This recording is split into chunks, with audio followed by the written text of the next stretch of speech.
Hello, everyone, and thank you all for being here today. I first thank our sponsors, Hero Wired, Active, and IIT Madras Alumni Corporate Relations for lending us their support so we can organize such amazing programs for our alumni members, our students, and everyone here today. Fish Market, it's not a fish market in the general sense, but it is a program that IITMAA started in 2020 during the pandemic to bring out some excitement within the startup communities of IIT Madras. And this initiative has organically grown to be very popular and also helped many IITM founders and investors. The initiative was initially anchored by BG Shiva, alumnus of IIT Madras and then treasurer of IITMAA. However, this year we have Alasya Siva and Dr. V.T. Gopakumar who have joined hands to anchor it this year. Thank you, Siva and Gopakumar, for your time, support, and enthusiasm. We have Siva here today, who will be the host for the session. Siva is an MSc Physics graduate from IIT Madras, batch of 2000. He's a technology expert in data, AI, and digital transformation, with more than 22 years of experience in capability development and program deliveries across private sectors, universities, and research organizations. He has demonstrated a history of creating and delivering vision and strategic initiatives, transforming organizations to adopt data-driven and responsible decision-making, building cost-effective, monetizable microservices and scalable AI solutions.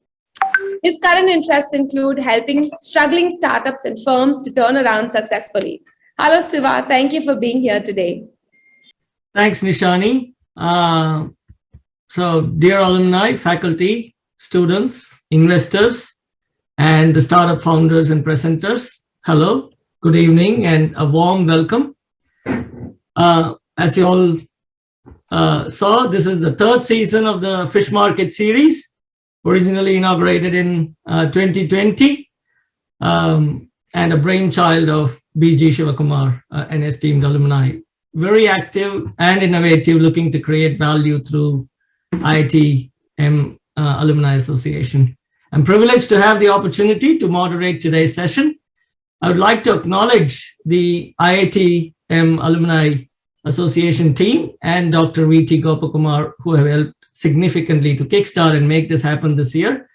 Dr. Gopakumar is actually traveling from US to India at the moment, so we will not be having him today, but irrespective, really thankful to have him part of the team.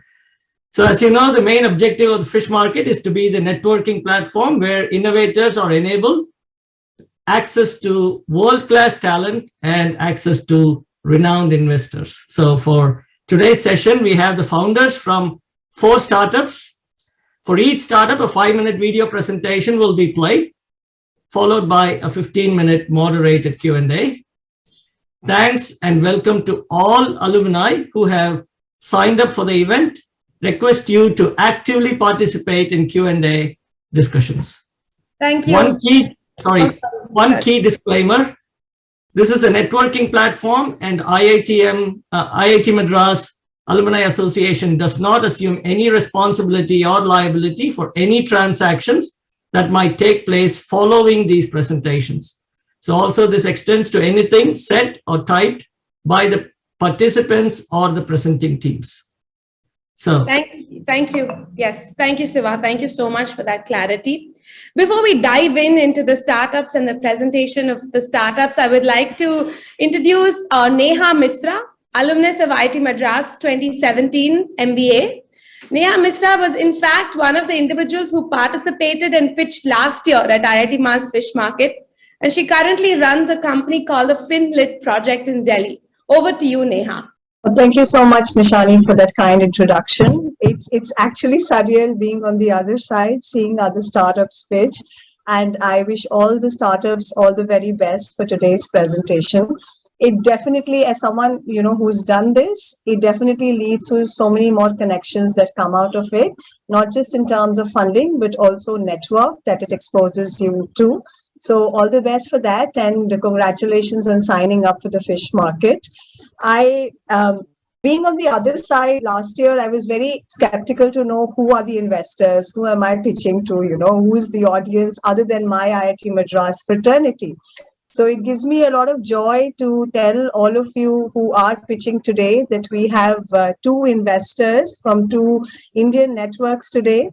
The first one is Manish Bhatia ji. Manish Bhatia ji joins us from India Accelerator, which is India's first and only global accelerator network-backed accelerator platform. Munishi has 14 years of experience working across MNCs, across Lean, Six Sigma, all these different platforms. During his tenure in corporate, he has worked with clients like Procter & Gamble, Bharti, AXA, amongst others. He joined India Accelerator as general partner and is currently been promoted to co-founder India Accelerator and helps startups with business strategies and fundraising. He loves to do yoga, meditation, and mountain treks, amongst others. And from what I know of Munishi, he's a fabulous human being who loves to see startups grow. India Accelerator now also has a fintech-focused fund, which is called FinSeed, where we will also be nurturing, other fintech startups, but they are sector agnostic and also look at other platforms as well. We also have Gautam Bagga and Harsh, who join us from Inflection Point Ventures. Inflection Point Ventures is a 7,000 strong members angel investing firm which supports new age entrepreneurs, providing them money as well as experiential capital, which is in my entrepreneurial journey even more valuable when you compare it with money. So welcome aboard Gautam and Harsh, and Munishi and Vishal Tiwari from India Accelerator. Do let us know your feedback in terms of the startups participating, and also how we can help support the Indian startup ecosystem grow bigger and better. Thank you so much, IIT Madras, for providing us this opportunity. IITMAA, which has been working relentlessly, Executive Director Nishani, and President IITMAA Krishna Narayanan sir, and of course Siva, Rakesh, and the entire team. Thank you so much. And over to you, Nishani. Manishi is right here. Manishi, you want to say something maybe? Yes. Mr. Manish, would you like to say a few words? Sure. Thanks, Nishani, and thanks, Neha, for a lovely introduction. Hi, everyone. I would like to first thank everyone from IIT Madras to kind of invite us for the event. And I would wish all the startups best of luck for the pitching session. I would just say, happy to be a part of this and looking forward to not just guide you in terms of the strategy that we do, but also help you with fundraising and any other support that is required. And would love to take the discussion offline after this event as well. So looking forward to this session and happy to be part of this. Thank you. Thank you. Gautam, would you like to say a few words? Gautam is from IPV. Yeah. Awesome. Well, thank you so much for the kind introduction. I'm really excited. This is going to be, I think, a fourth fish market event that we'll be attending. And, quick sort of, I think you covered it well about IPV. We're an angel investing platform. And we also have an exclusive community for IIT Madras, wherein we have 100 plus alumni investors part of it. So far, we have funded 5+ startups from IIT Madras itself. So very, very excited to log in here and wish you all the luck to all the pitchers. Thank you so much. Thank you. Thank you, everyone. Over to you now, Siva, to take this session forward. Yeah, thanks, Nishani. So let's get started with the Hypercube Motors team's video presentation by founders Bunty Kundu and Anirudh Saxena. Hey, good morning, everyone. This is Hypercube Motors, and we are trying to make electric motorcycle with a robotic option. Why we are making it? These are the few market problems. High gasoline prices, it's a no-brainer. We are seeing it, witnessing it. And there's something else we found out is the balancing at low speed. And looks of a motorcycle is only related to its form, color, and finish. That's how we recognize that style of a motorcycle. Apart from that, when you take in and out of parking, there's a possibility that it may fall. And I have witnessed that myself multiple times, especially on the other side of the rider. Market address these problems with some of the obvious solutions, like for high gasoline prices, battery lithium-ion is no-brainer. Market is moving towards it already. There are players in the market. Apart from that, balancing at low speed, there's no solution to that. The looks is still related to form, color, shape of a motorcycle. That's what we call aesthetics, basically. Nothing else. Safe in and out of parking is addressed by some of the new startups or the big companies now. They grew up as a company. Ether and Ola, they have a reverse mode. Once you sit on the vehicle, you press the button, the vehicle goes in the reverse direction. These are the only possible market options we have.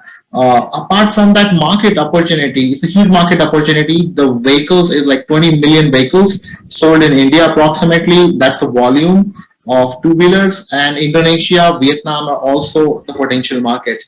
And as we know, the FAME India is obviously pumping in a lot of money. I was a part of FAME policy. I used to attend those meetings. Initial days it used to call National Board for Electric Mobility, and now they have put a nice name and stuff like that. I was involved from 2011 to 2014 when I left India and went to US. What is our solution? What are we trying to do with the problems we have identified? We are making obviously electric motorcycle with and without this robotic option, so that customer can choose if they like this option. This motorcycle, if you press a button on your key fob, it stands on its own. So it stands on its own. You press right, left, forward, and backward button. It moves as per your command on the key fob.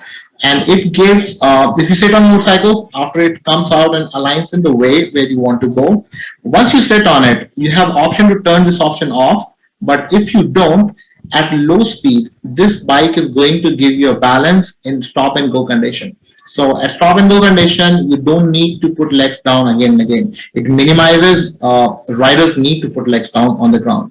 And this solution is without gyroscope. And obviously, needless to mention that low running cost of electric vehicle is definitely there. Our customer will be 18 to 30 in college or new job, and who prefer style over differentiation, style and differentiation from the crowd. That's what our product is. Since we are adding this robotic option, we do not want this motorcycle to be in premium category. We want very normal options. The specification basically for this motorcycle, you can see on the screen, we are making a very normal usable motorcycle for the customer. It's not a high performance motorcycle. It's not an expensive motorcycle. We expect the cost of motorcycle not more than 10 to 12% compared to the regular motorcycle.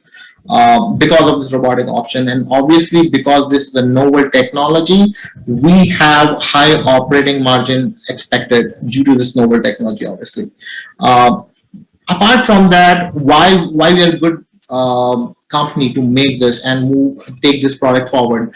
Obviously, we have first mover advantage, technology differentiated product, but apart from that, we strongly believe that people move from walking to bicycle because wheelchair is invented. Now, after that, the invention of engine propelled the growth, and now everything is moving to electric. When you are moving to electric, you are throwing out the engine, putting in battery, motor, controller on a vehicle. Our vision is we can make a motorcycle a robotic, and this is where future lies in our opinion. This is a small slide with a lot of data in it. They are the pictures of our progress. We made our own battery pack from cells. We tested it, charging and discharging cycle. We made our wheel hub motor. We did high voltage wiring, and this is where we are. We are very close to our proof of concept. Apart from that, me and Bhanti are already there in this presentation. This is third co-founder. She's from MIT, and she will be joining us too very soon. Apart from that, Board of Director Professor Shyam Sarkar and Ajay Gupta, these are the reputed members of our community. We plan to make 3 vehicles basically. 3 prototypes, one without technology, one with technology, and third one with technology, but only for demonstration. And this is how our finance and technology plan moves. Moving to the final part, which is ask. We are asking for $3 million. This will give us a runway of 18 months duration. And in the previous slide, we have seen the three prototype vehicle we are planning to make. Those will be made and testing will be done. That will ensure the product is robust and the technology is in front to demonstrate. Moving thereafter, we'll raise again to get to the production. But this is our ask for now, $3 million. We already spent $50,000 on this product so far, and we are continuing with the money we have. Thank you. Okay, so let's get started with the Q&A. And I hope Bunty and Anirudh are also having their video on. Yes, I have my video on. Hello, everyone. We are open for questions if you have any. Hi, Anirudh, Manish here from India Accelerator. Hello, Manish.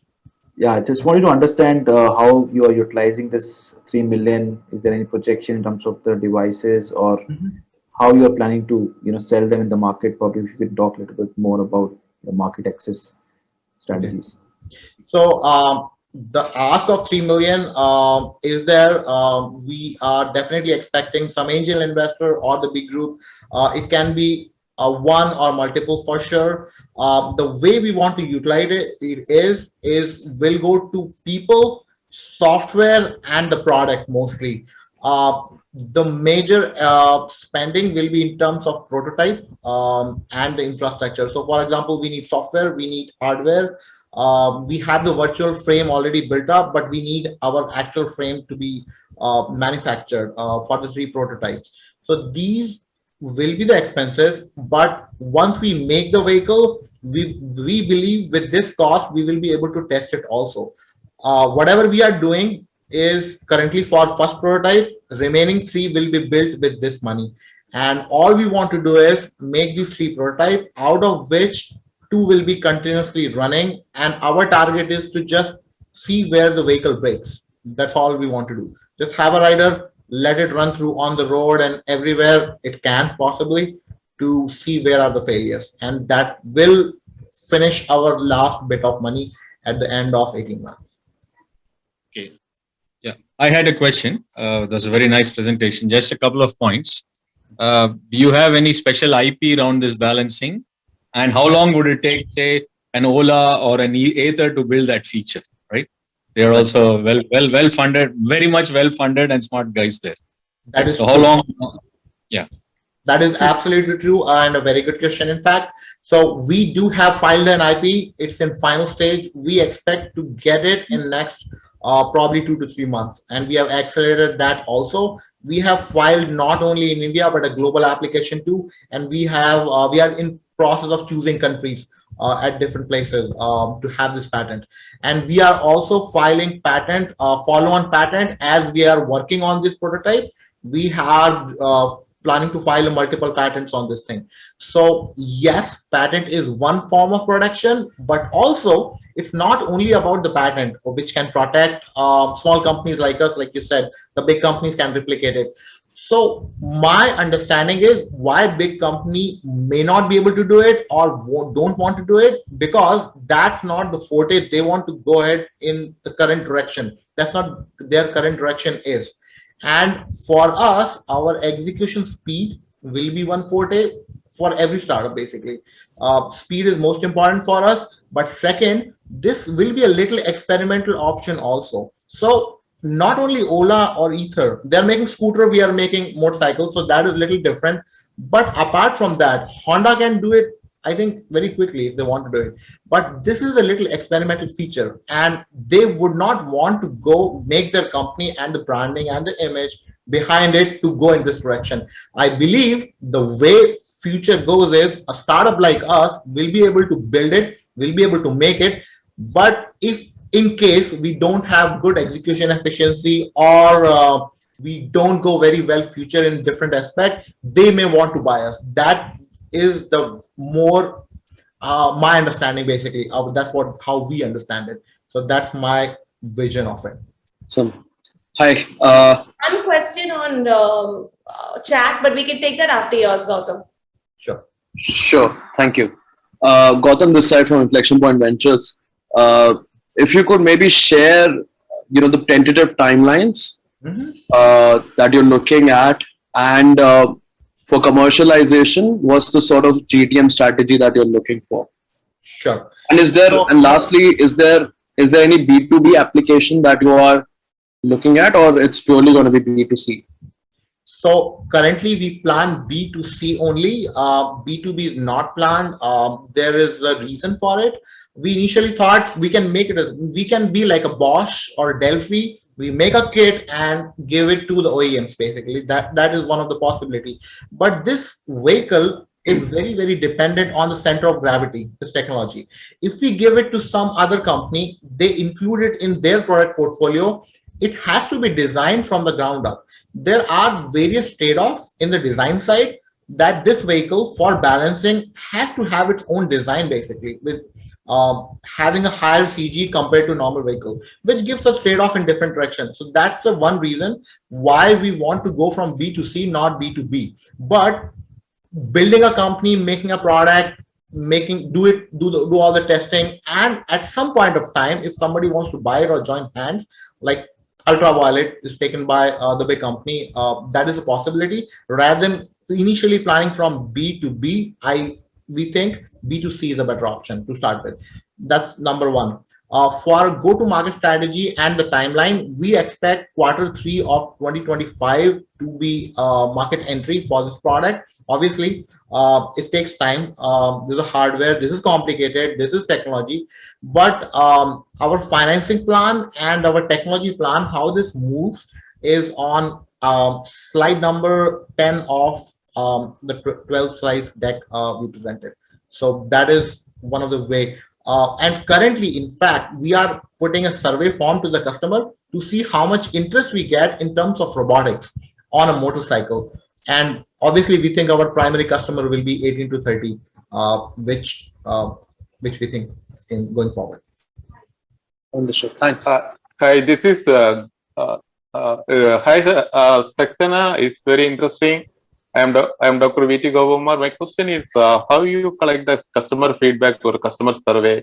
What their feedback? Actually, the customer feedback size is only 82, just you mentioned. So you are going to a very good market, and we should have a very good feedback, very large number of feedback we are expecting. So how do you handle that one?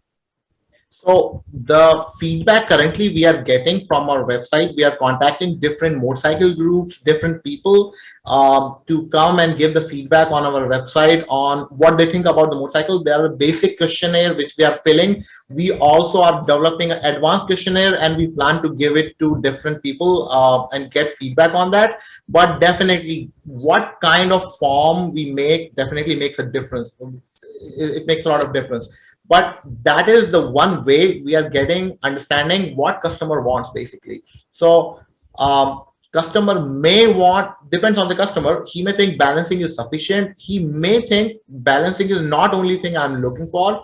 The youngsters may need stunts also. So the way this bike is designed, you can press a button and have certain stunts also. The bike can do the stunts also because it's basically a robotic, and all the hardware robotic needs is a good motor, a controller, and a sensor, which we already have. It's just an upgradation of the existing motor and the controllers, basically. So that way, we believe we can do this thing for India within within a cost-effective way and still give the value to the customer. So assume this like a cell phone, why it's penetrated so deeply and so quickly in India, because its cost is not so high. The electronics is cheap. Similar thing, we want to say that this is robotics, it's algorithm and controls, is nothing more. And since we are moving from engine to this, so it's not very expensive, and that's how we envision it. Okay, thank you so much. I think you have to go into the customer directly, face to face. That would be added your this value of your proposition, I think. Thank you so much. Thank you. And we expect in next 2 months to have probably few hundreds of or probably 1,000 of customers data with us. So we collect and go forward from there. Okay. Best of luck. So I have a question, Anu. Sure. Can you hear me? Yeah, I can hear you clearly. Okay. I wondered if you're tying in IIT know-how, the departments, computer science, etc., or is it a completely independent effort by IIT alumni? Are you using the staff and the know-how inside IIT, professors, students, and so on? So this is a completely independent work we are doing, and all the pictures we have seen, this is located in Virginia in my garage. I converted to a lab, and we are building this thing. We do not have any affiliation yet with any university. I'm an alumnus of University of Michigan. They are helping me in terms of entrepreneurship at different aspects, but it's just us three co-founders, and that's it. Currently, there's no university support. But if we need some instruments, some sensors, or some instrument, we do buy it. Basically, we are setting things up our own. Okay, good.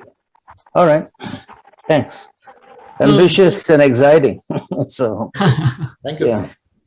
Just 2 more minutes for this session. So for this one, and one question in the chat is about what is the 3 million, is it what valuation, like how are you evaluating your company? We do have a valuation slide. If anybody is interested, any particular investor, we can share with the interested party.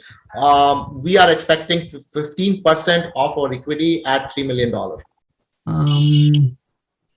Quick question, Anirudh.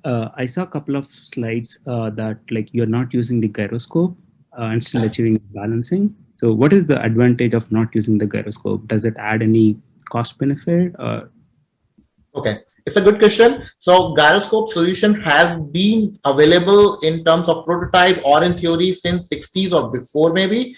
The gyroscope is heavy to balance this amount of mass. So your motorcycle is like 120, 160 kilogram, depends on what category that is.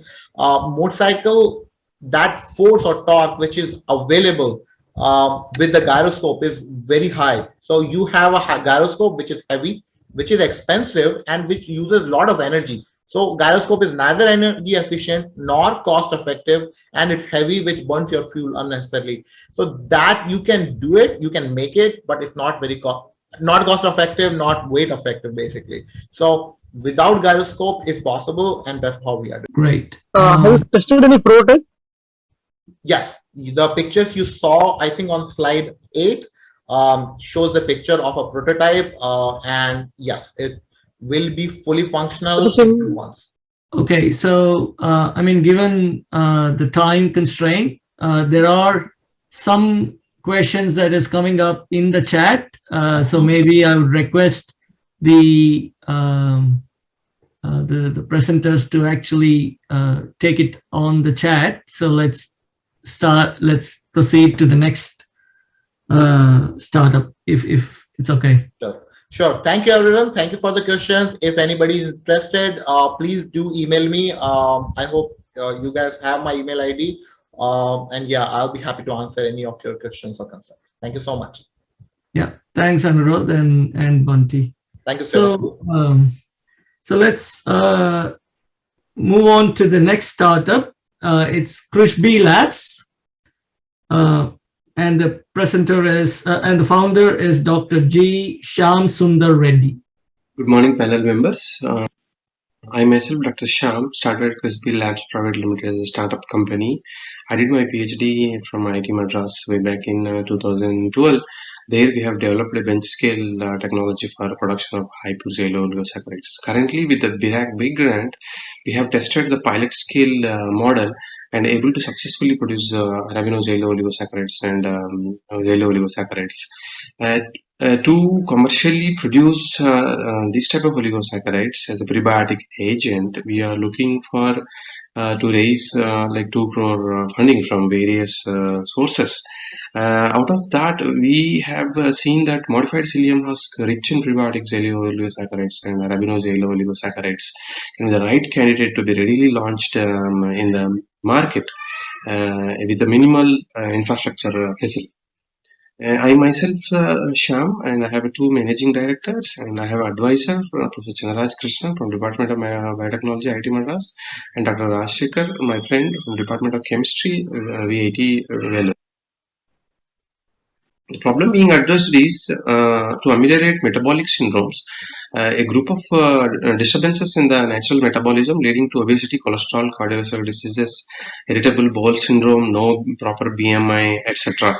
And to treat such a kind of myriad of diseases, that is metabolic syndromes, we need to have a prebiotic oligosaccharides and a good fiber diet in our food material. But nowadays the lifestyles are not allowing to have the fiber diet. That may lead, high fiber diet may lead to constipation, etc. For that, we have developed a modified psyllium husk, enzymatically processed one, which is have released xylooligosaccharides and arabino-xylooligosaccharides. And naturally, natural psyllium husk does not have these fermentable oligosaccharides there, but you have the rich locked up arabinoxylane. Whereas our enzymatic process have released these arabinoxylane such that they are available as prebiotic oligosaccharides. And for that, commercially to produce such a kind of oligosaccharide, we envisaged at least 50 kg production model for a commercial production. And we have tested these modified psyllium husk on several interested patients, and it showed very good result. And this is the overall process, like 300 grams of psyllium husk powder, we can convert to like around 270 grams as a we call it as modified psyllium husk, which is rich, and 20% converted to oligosaccharides. For example, 1 gram dosage will have 1 gram, 5 gram dosage will have 1 gram of xylooligosaccharides, and whereas natural psyllium husk does not have those oligosaccharides. And this is the overall process from the BIRAC-BIG grant. We have tested Bajra, then Sorghum, Sugarcane, bagasse, Corncob. They are able to produce from 1 kg 50 grams of high pure xylooligosaccharides. But a natural psyllium husk to modified psyllium husk conversion is very easy and requires minimal processing technology and minimal downstream processing. Whereas other bagasses require extensive purification steps, their cost may increase. And psyllium husk, the enzymatically modified psyllium husk can be readily launched in the market as a potential prebiotic agent. And this is the technology behind the process. Like when you see, there is no oligosaccharides released in the natural psyllium husk, but whereas our process released the natural xylooligosaccharides as a prebiotic xylooligosaccharides, we call it. And HPLC chromograms showing the same thing, like no oligosaccharides in the NPH, but you have a rich oligosaccharides and xylooligosaccharides mixture in the modified psyllium husk. And TLC also, HPTLC also showing the same thing. This is the biomass we have produced in the market. And for that, we envisaged 40 to 50 kg per day production capacity of converting them into 4,000 to 8,000 doses per day. And cost of the per dose, that is 5 gram, can range up to 12.5 rupees or 2.5 gram rupees per gram. And recommended consumption will be 6 to 2 weeks or as per the need. And 6 to 12 weeks dose cost will be range from 525 to 1,050 rupees. And from that, annual revenue we can generate 2 to 2.5 crore if you produce 40 to 50 kg per day. And if you envisage 25% as a profit, we can generate 70 to 80 lakhs of the profit. And break even can be achieved in 1.5 years, and full profits can be achieved in 2 years. Thank you, IITMAA and the panel members, for giving me this opportunity.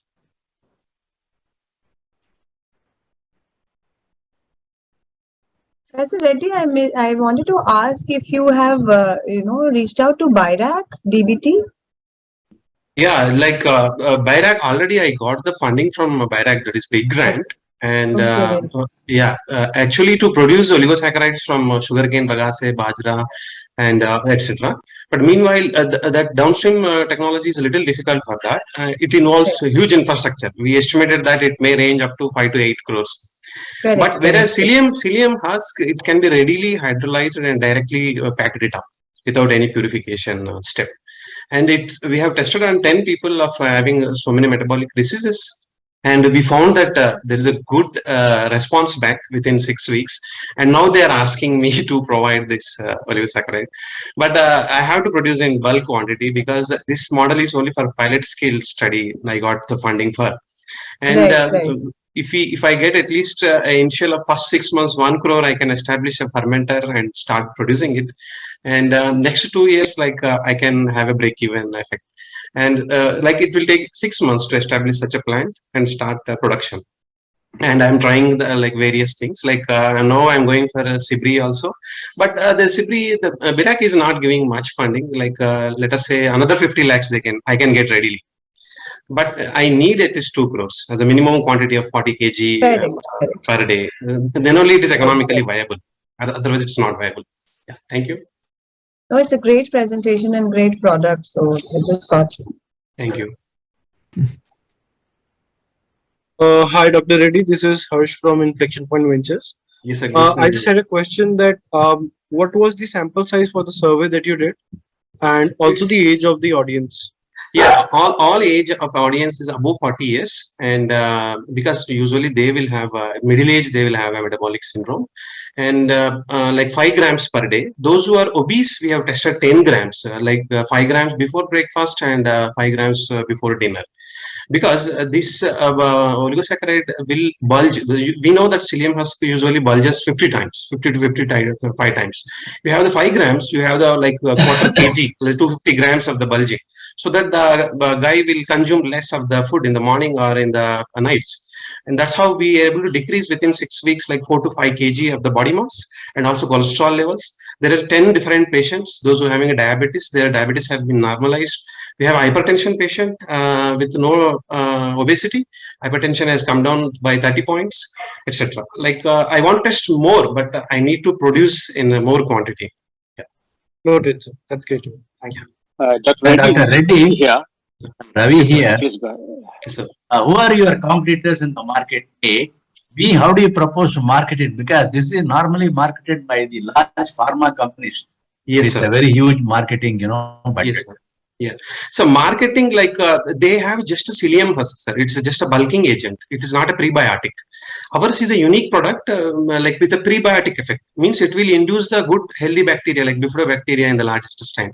Whereas natural psyllium husk, simply they are getting packed in adding a flavor or something like that, like fruit flavor or something like that by big pharma companies. They simply repacked item in the form of capsule, powder, etc. And it does not have any value of a prebiotic. It's simply getting bulged in the large intestine and smoothens the stool. That's it. Nothing else. But our product is not only smoothing the stool, it will also help in the bifidobacterial population growth, because we have tested in the lab that there's a high titer of bifidobacteria produced by these psyllium husk modified by the enzymatic hydrolysis. Because if you see the natural psyllium husk, you do not have any sugars in that, any oligosaccharides, but our enzymatic process releasing these oligosaccharides so that it will have a double benefit.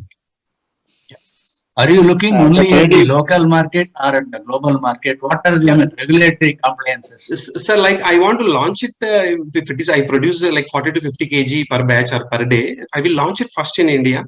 Of course, definitely I have the international market for psyllium husk in a huge way. Like if I produce more than that, I can really go for the international market. What are the compliance requirements, regulatory requirements for this? Regulatory, I have to at least check for 3 months to 6 months some studies, efficacy studies, once I produce in a bulk quantity, like getting a sample of 300 people or 400 people. Then after efficacy data, I can present it as a different product. That is possible. Yes. No, will you have to get any approvals from the various? Yes, sir. Yes, sir. Sir, like getting approval for nutraceutical is very easy, because I can have FSSI registration and go for the trials. This is not a drug candidate. Only thing is the released oligosaccharide is there, and we will get a special nutraceutical type of permission. Yes. Applying for any patent for it? Yes, sir. I applied just now. Like I am preparing for a IP. With the funding, I will do it. But only in India or all over the world? Yeah, that no, sir. Currently, India, I have a funding crunch. Currently in India, once the clinical trial data comes out, once I produce in bulk quantity, I will go for the world patent. Yeah, thanks. All the best. Thank you, sir. Thank you so much. Do you have any comparative studies between the just plain psyllium husk and with this?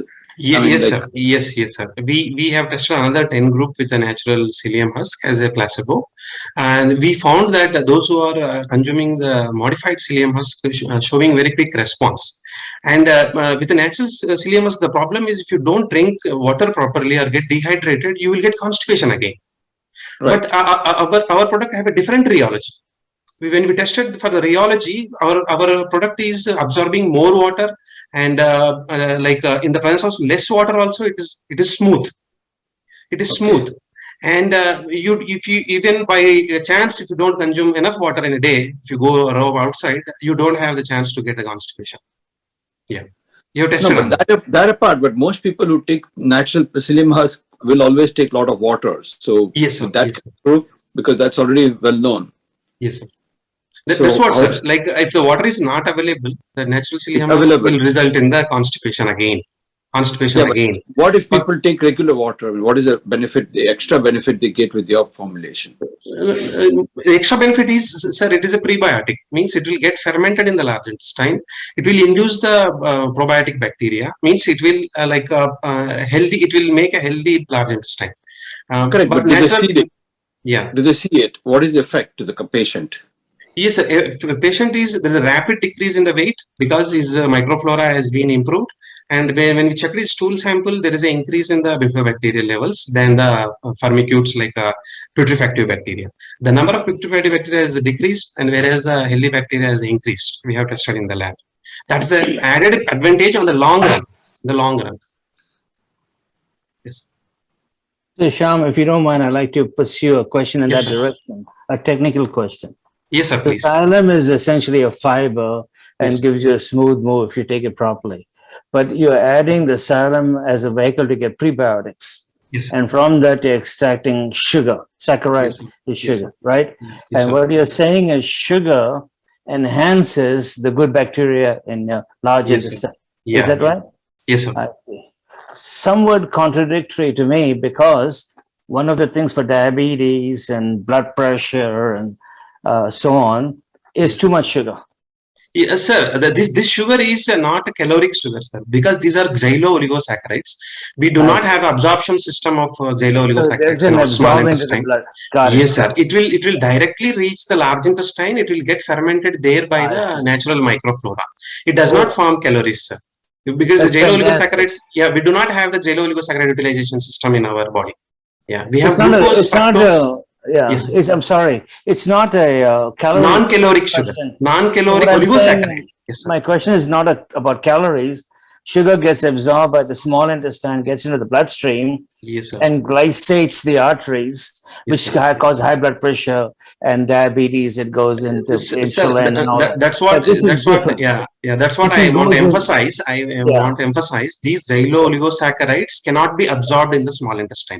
Yes, they don't enter the blood. Yes, sir. We do not have a xylooligosacchariide absorbing system in our small intestine. Yeah. And especially oligosaccharides we cannot absorb in the small intestine. They reach directly to the large intestine.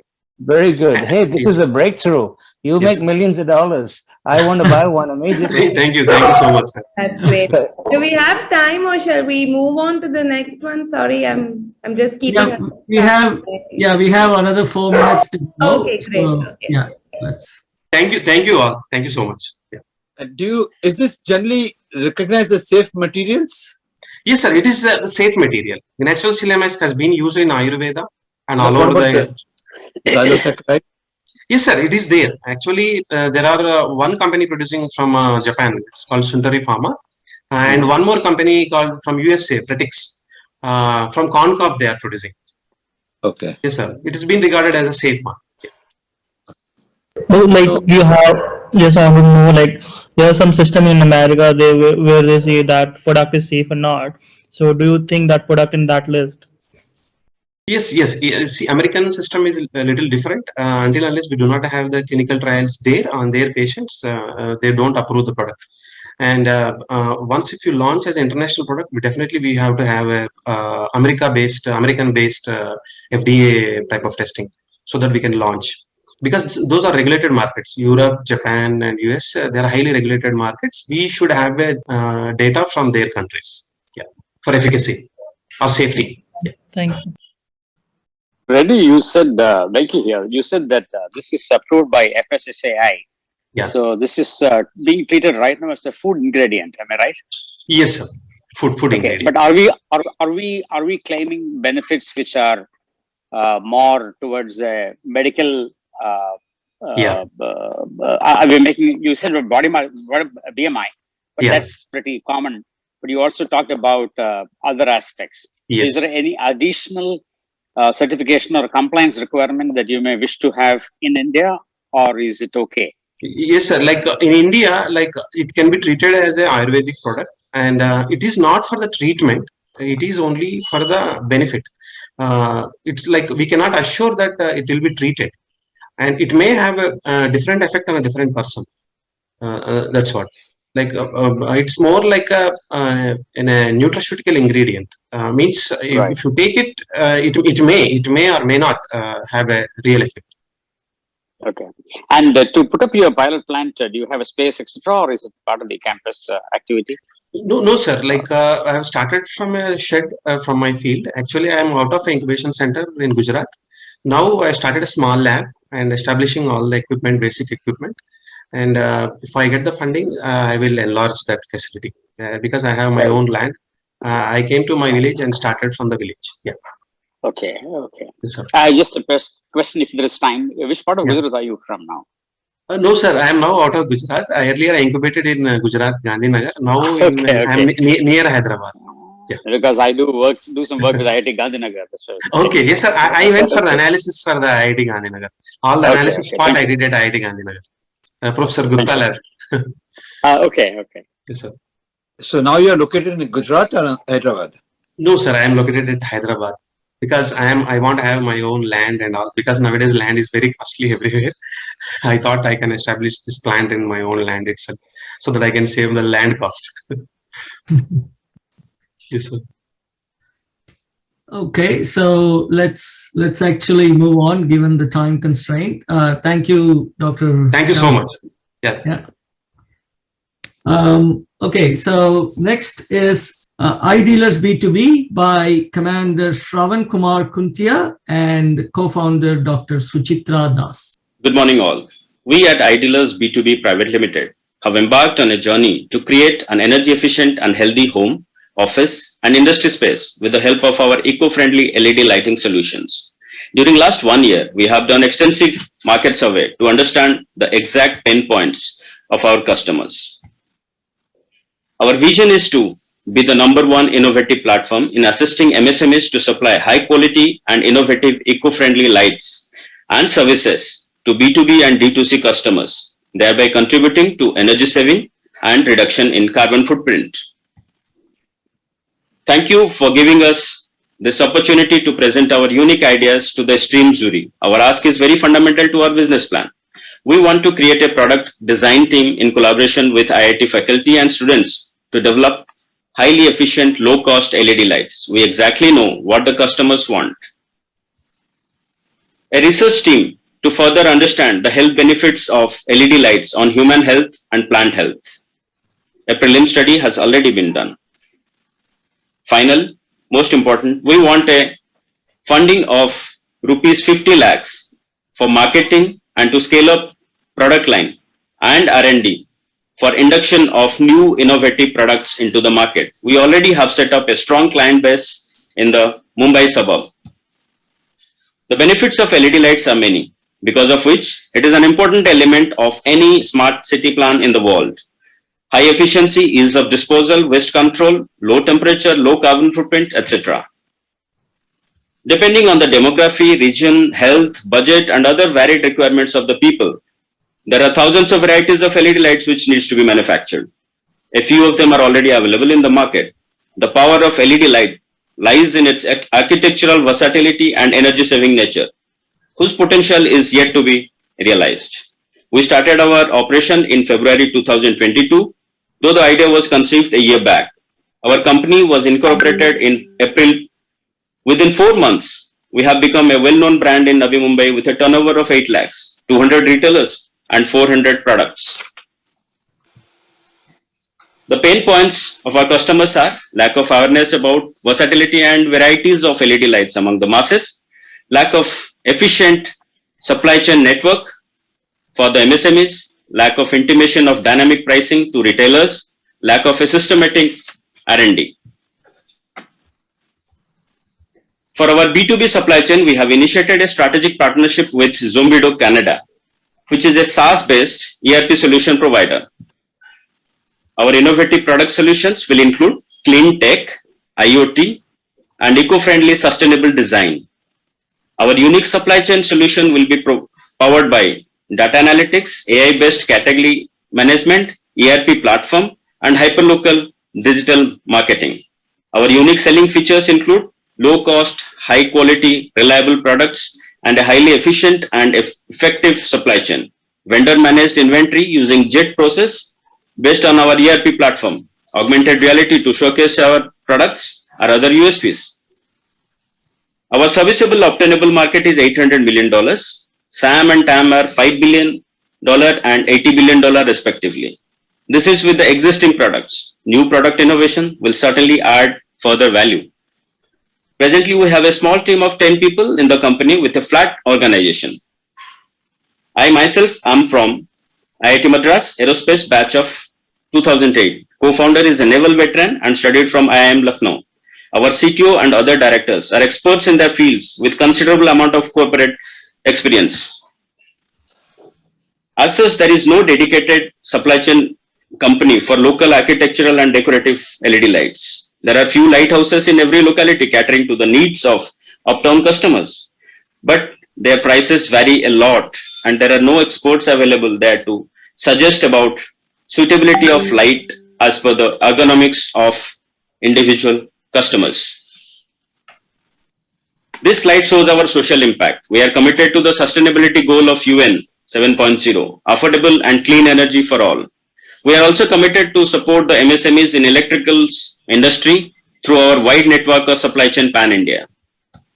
Within few months, we have been able to create a good brand in India's financial capital with good outcome. Our supply chain metrics are encouraging and improving consistently while moving to pan-India.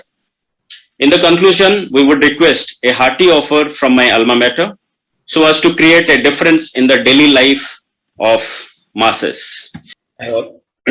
Hi all. I'm Commander Kuntia. Just retired last year and started this company of my own. And I'll be glad to take any questions from anybody.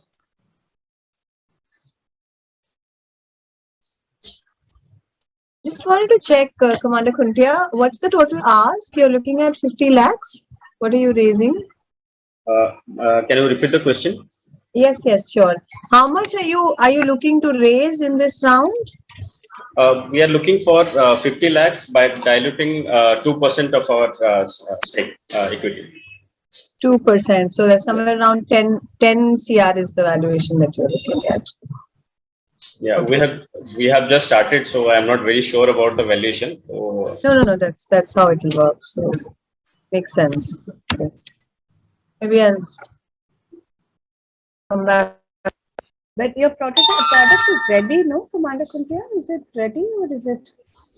Yes, we have already moved into the market.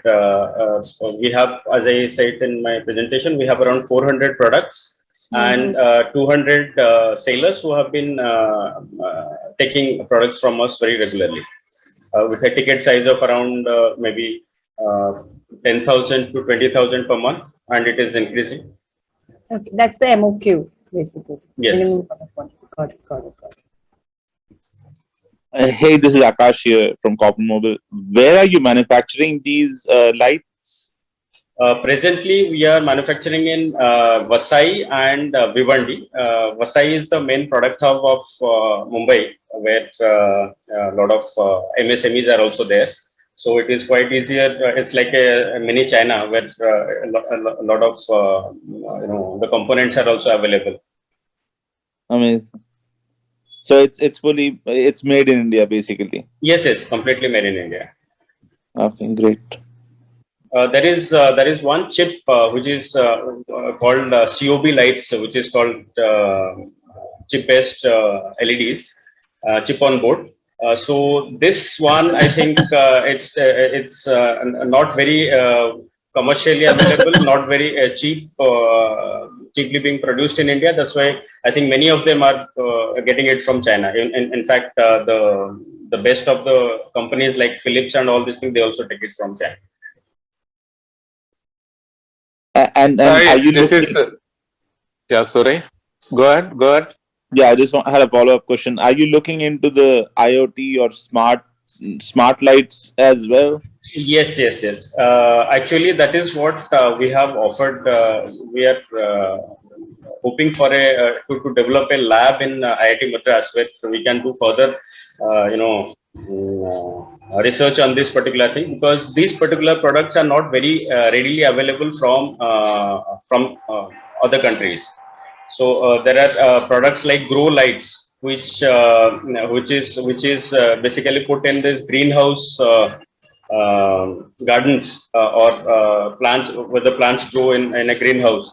So that can bring their productivity very much. I mean, it can quadruplate their productivity. So such kind of lights are not available in India, and I think that there is a requirement of a lot of research seeing the versatility of LEDs. So if I may, Venki here, can I ask you what's the import component of your product if you take an average? Input component, as in you are asking about the components of LED? No, I mean the value wise. How dependent are we on imports? How dependent are we in terms of raw material percentage? Are you importing a large part of your? Does it form a large part of your supply cost, your raw material cost, or is it a small part? No, it is a very small part. It is only the COB, chip on board, the chip which is being imported, but it is being done by most of the companies also. So I think I would say I'll put it around 80%. Sorry, 20% is from foreign countries, imported. Okay, and so what will be different or better than what's already available in the market today? I didn't catch it. If you can just touch upon that. What is presently what is happening is that the best of the companies which are there, the best brands which are there, like Havells, Philips, Crompton, and all these things, all these brands, they have got a sales group which goes and gives the product to the retailers. I am talking about the B2B, but there is no company which gives both end-to-end solution for the lighting solution. Like for example, in fact, incidentally today we are doing one of the interior lighting design of a hotel. So my people are there, gone there. So what we give is we give both the product as well as a interior designing solution. The variety of lights which are available, like there are thousands of LED varieties with different colors because of the versatility again.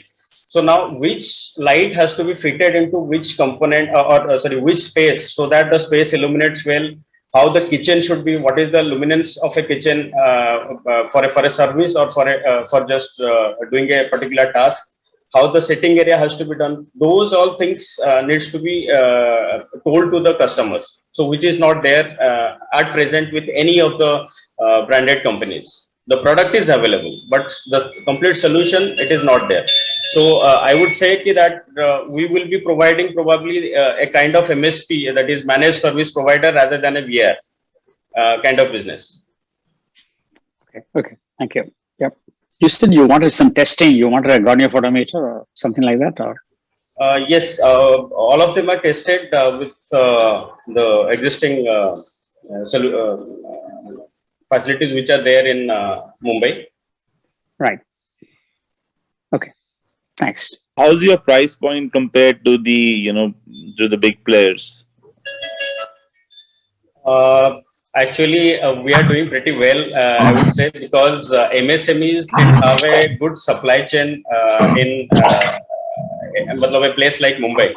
So we have been able to give them a particular platform, and to be honest with you, in some products I have been able to get around 40 to 50% margin also. And in general, we get around 15 to 20%, whereas in branded, you hardly get around 6 to 8% margin. Like, what is your gross margin, like if you say? Gross margin will be around 18%, 18 to 20%. What is the TAM? TAM is Just a second. In Indian market. Yes, TAM is $80 billion. In Indian market alone?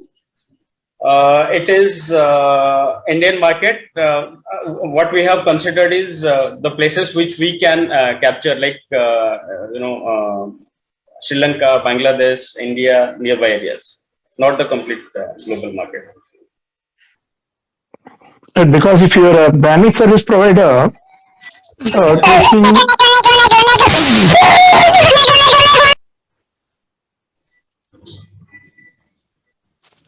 Was the noise from my side? No, it was from somebody else. I've muted them. Sorry about that. yeah. See, if it is a MSP, you need probably initial. What is the strategy? Are you planning to cover the Indian market? Yes, we are planning to cover the complete whole Indian market before shifting outside. Because what we felt is that even to tier 2 and tier 3 cities, if you tell about LED lights, most of them think about bulbs or tube lights. But as I said, there are 1,000 varieties of lights. The requirement to fit the accessories that are required, it is not much. The cost is also not much. But it is only that the awareness is not there. That's why people are not able to recognize the value of LEDs. So when you look at the Indian market, if you want to grow, what is the key barriers to growth? Is it a branding or awareness creation, or what is it? In my or opinion, competition, or what is it? Because you have to, the bubble has to grow, not only. Exactly. Yeah. The main barrier, what I feel, is going to be the awareness and the price tagging, because as you know, the Indian market is very sensitive to price differences. So probably the places although I have started in Mumbai, which is a tier 1 city, there are places where people are very sensitive to price. So if yes, please. Since we have a good margin, I feel we can reduce some of the margin to get to the price sensitivity, or the actual price that is required by the tier 2, tier 3 cities. But then the awareness is going to be a major issue, because people are not aware about the various benefits of the LED lights. And to get into the mindset of the customers of tier 2, tier 3 cities, probably it will be a slightly challenging job.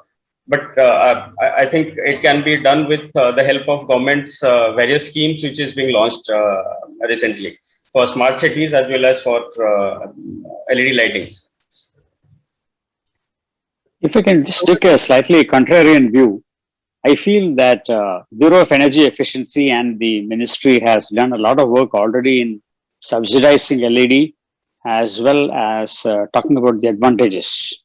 That's point number one I wanted to state. Point number two is, I think the traction that you're getting is basically because you're customizing the lighting solution for situations like the hotel that you mentioned. And in that space, I do agree that there are not enough players. There is space for more players. So you may wish to think of a model where you are providing the actual lighting solution for the users and sourcing from a whole lot of varieties that are available, so that you don't have the burden of manufacturing the products, imports, and et cetera, et cetera. Just a point of view, it may be contrarian, but then I thought you might like to think about it. That's it from my end. Thank you. You're absolutely right, sir. You're absolutely right. What we have found out is that people are more interested in the variety of light depending on their spaces. So that is what I have mentioned in my USP also. The complete end-to-end solution to give a complete lighting solution to homes, offices, outer spaces like gardens or street or whatever government is requiring, and the industry spaces.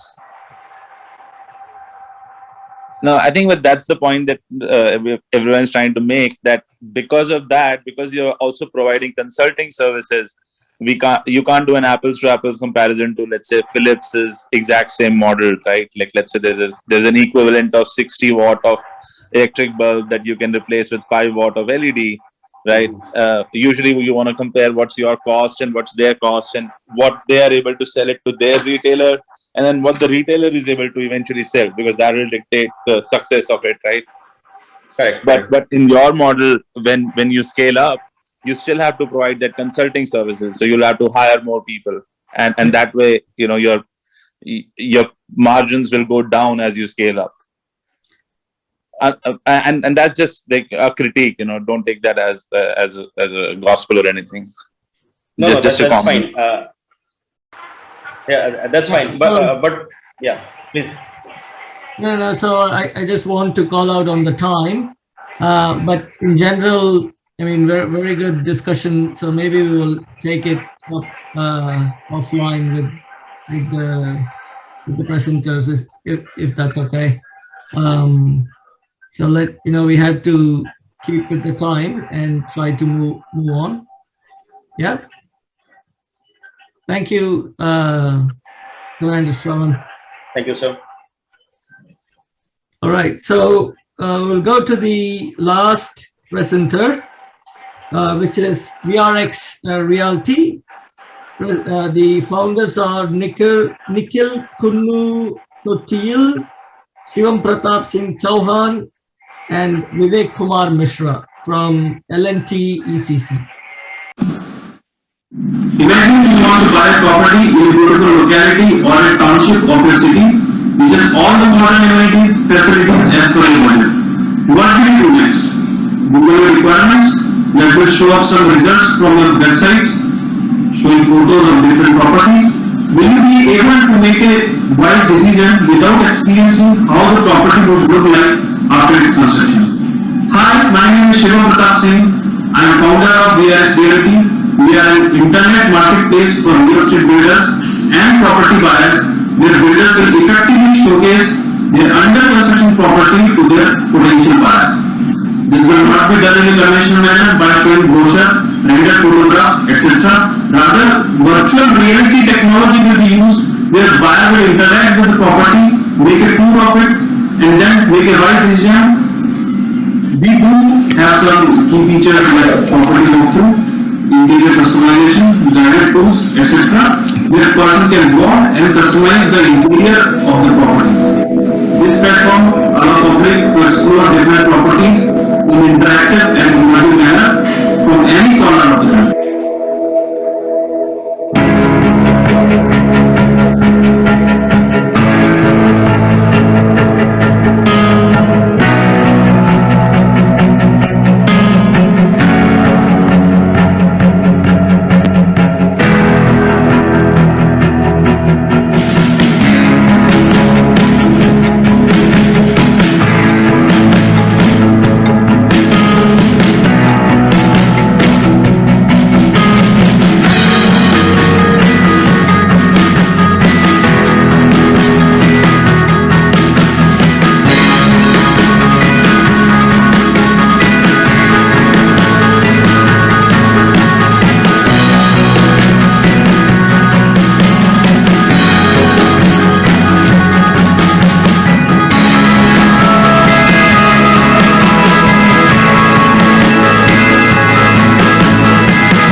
home is one of the most significant purchase in a person's or a family's life. useful images. Excuse me to the presenter. We can actually pause the video now and have the Q&A session.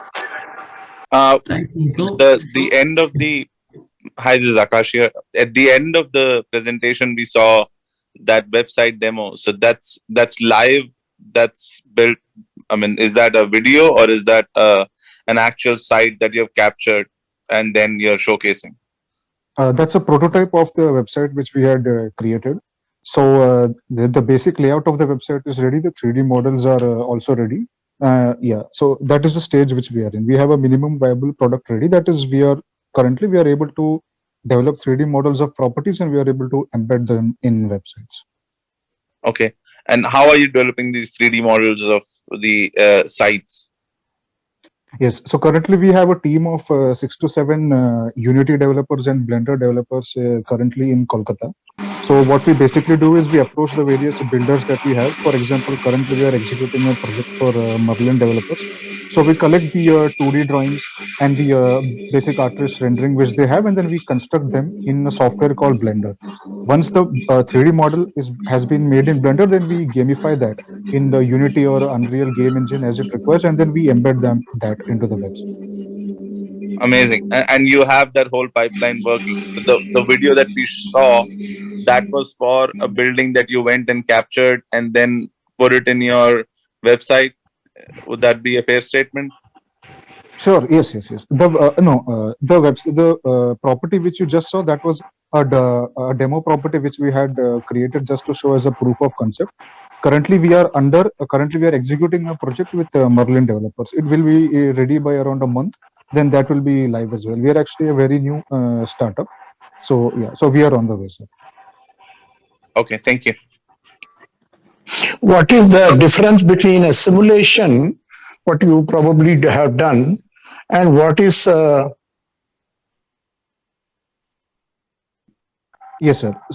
Yes, sir. So there are two. So the fundamental difference between a simulation and one which we have provided is, sir, in the video you must have seen that the property walkthrough, so it's not a guided one. So that is, once you go into the website, you will be able to walk through the entire property using your keyboard and mouse.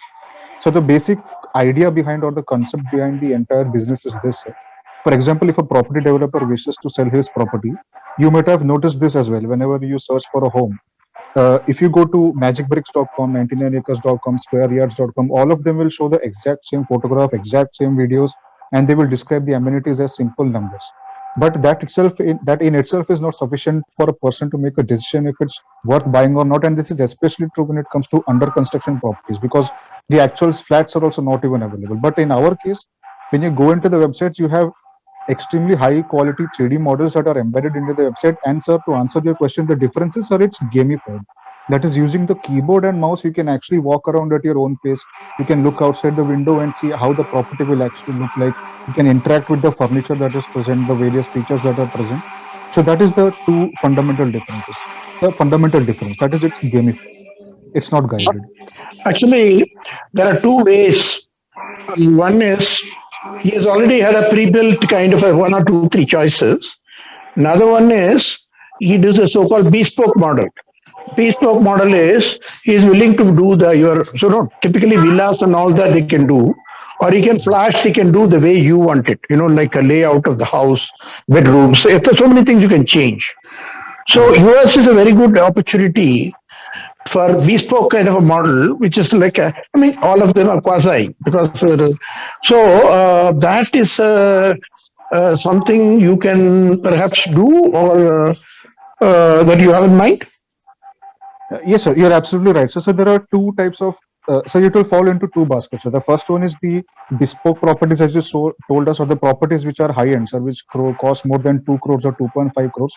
So builders which fall into the properties which fall into that basket, so they offer extreme wide amount of varieties, all the way from the kind of paint that you want, from the texture to the ceiling features to the marble, everything is customizable. But when it comes to the properties which typical middle class to upper class people explore, there are some certain features which the builder itself provides. For example, the kind of marble that you would like, or the kind of fixtures that you would like. So the customizations would still be there, but it would be limited in case of the ones who fall into the second bracket. So you're absolutely right, sir. So have you done any study, or is it you bought any market study what is the difference in purchasing behavior? What is the impact it will happen? But the way as it is people are buying, either the what you said is lower class, middle class, upper class, versus how much it will dip as a result of your way of experiencing. Yes, sir. Sir, I would like to quote two studies which we have done. So first one is, sir, we are currently based in Kolkata. So we have visited all of the major property developers in Kolkata, around 5 to 6 of them. So none of them are using currently the VR technology, but they already have the setup for in which they can actually start implementing VR. All of them have a custom showroom which is ready, where they show all of the things, but they show that on a TV screen. So if we approach them with a fully built product that is with a VR headset, and now so that the people who actually come there can view that in the VR headset, so it will be extremely efficient. And the reason why, sir, I'm very confident of this is because currently myself and so one of our co-founders, Vivek Kumar Mishra, we are in the digital team and the BIM team of L&T respectively. So both of us employ virtual reality technology in L&T as a construction company, and sir, we have seen the impact that it creates.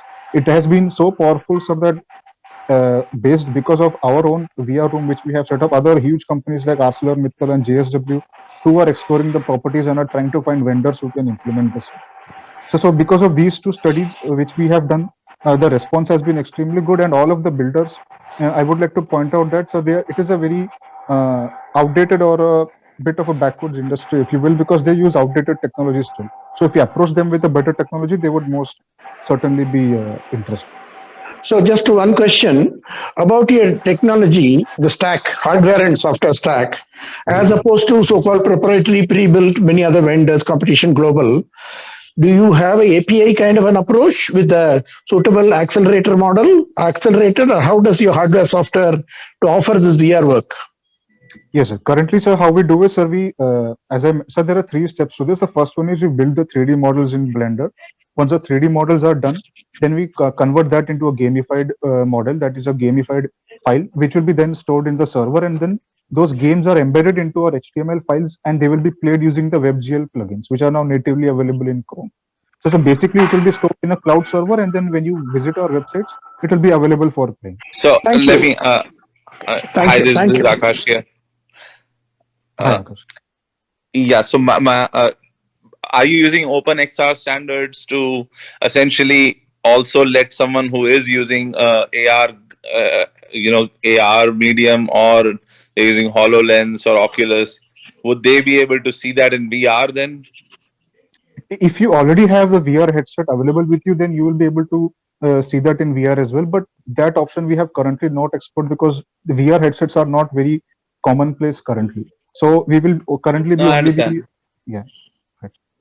So right now you're not doing it, but you're saying you have I know the toolchain supports you to export that in an immersive experience format, and I've seen that even websites are going with this. There's an immersive experience available. Would you like to join that in VR?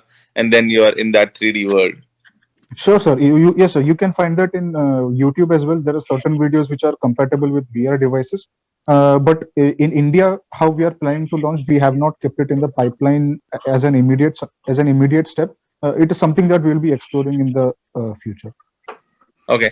Just FYI, there's also the Google Cardboard, which you can use with Android phone to, get a ad hoc VR headset.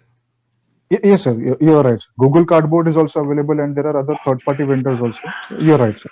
You're right. Yeah, Nikhil, yeah, go ahead. This is Govomar. I have a question and a few more suggestions. So when you're going through this 3D model, if there is any voice assistant, like room dimension is this much, height is this much, and furniture is made up of this one, and the granite marbles are like this, so that would be added advantages for your business model, I think. So do you have incorporated in this model, in your business model?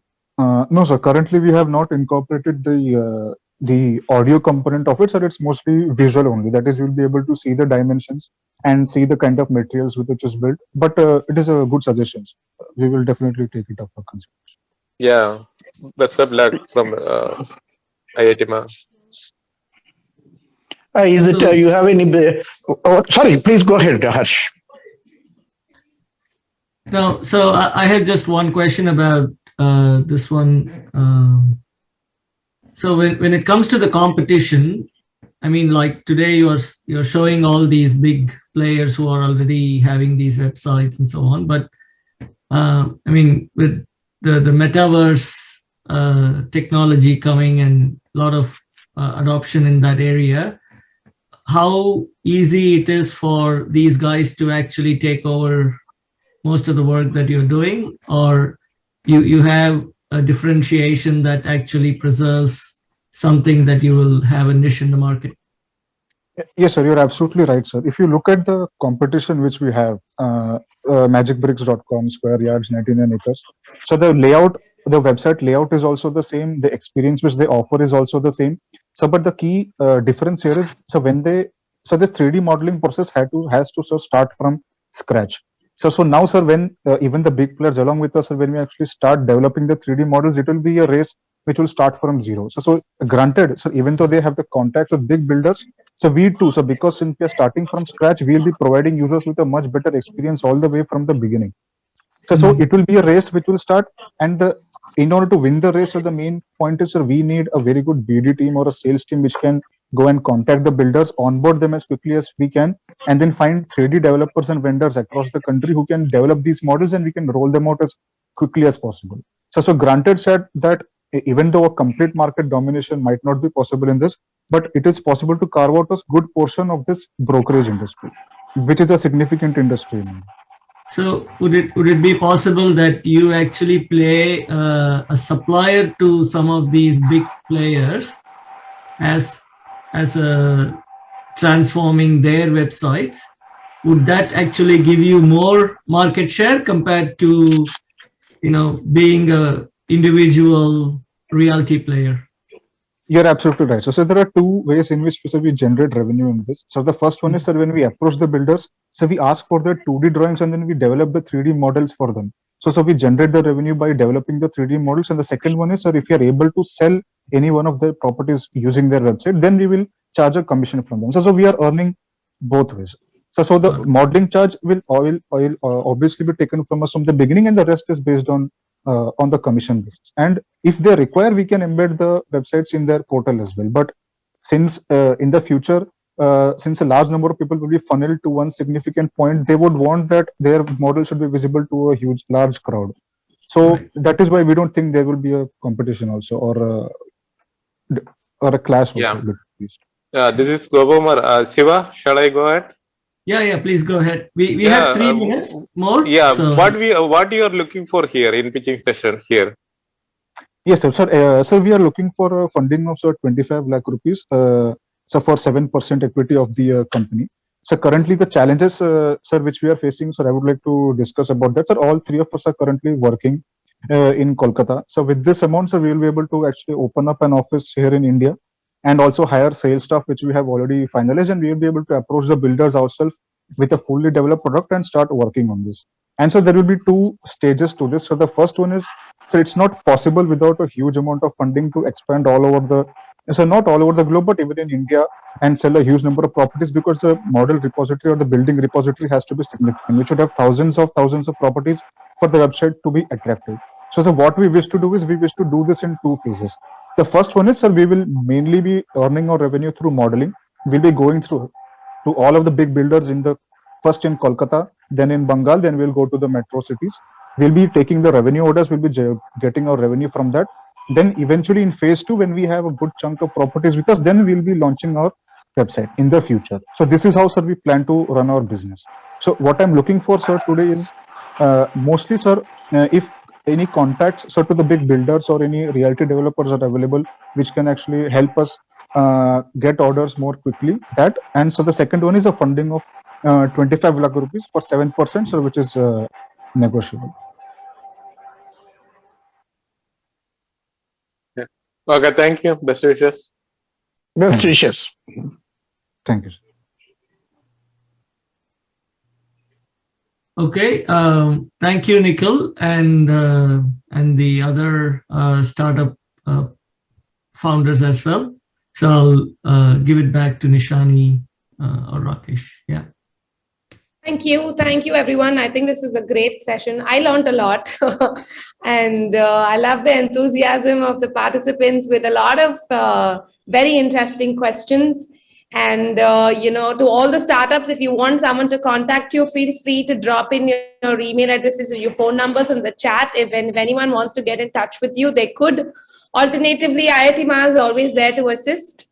And thank you very much. Thank you all for being here today. Thank you. Thank you, IITMAA. And Thank you, Siva, for being a great moderator and an amazing host. It was very nice. And thank you for your time, especially. Thanks. Thank you so much, all of you. Bye, everyone. Bye. Good night.